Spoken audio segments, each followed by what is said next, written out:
Jeremy Saland joins me now. He's a criminal defense attorney and former assistant DA in Manhattan. So, Jeremy, thanks for being here. What happens now? What's the big next deadline in this case?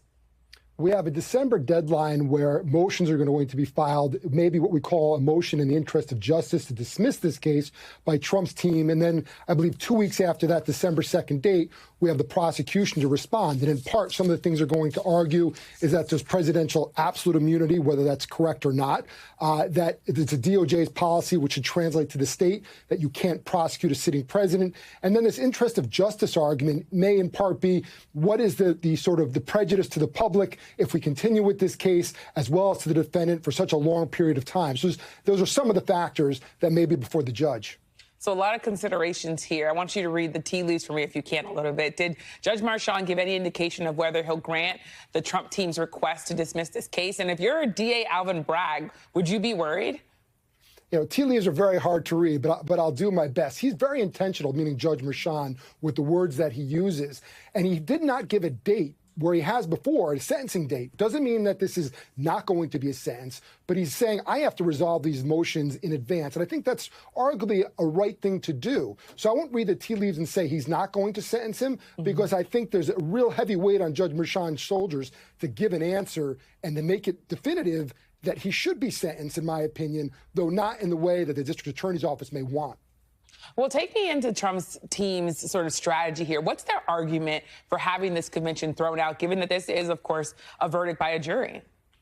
So, again, there's a couple of things which are not necessarily fair and accurate. Let's start off with what I said before, that the Department of Justice, which is the federal government, not the state government, has a policy not to prosecute a sitting president.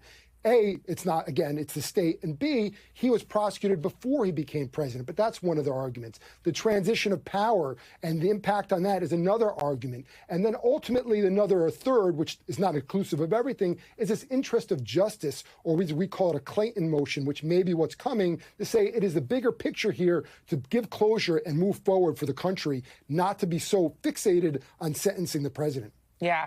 Now, I asked you to read the tea leaves. Now I'm going to ask you to almost get in a time machine. Do you think we'll be sitting here 4 years from now looking ahead at a potential Trump sentencing?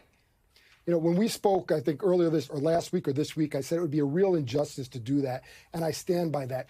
Whether you're the defense, whether you're the prosecution, whether you're the public, and even for Mr. Trump, the future president, there needs to be a finite resolution, one way or another. To hold on to this for 4 years, to keep it up in limbo, that does nothing but cause more divisiveness, more questioning, more issues for the government in terms of the presidency, and for the public in terms of we need to end this and move forward. So that is a really bad, situation.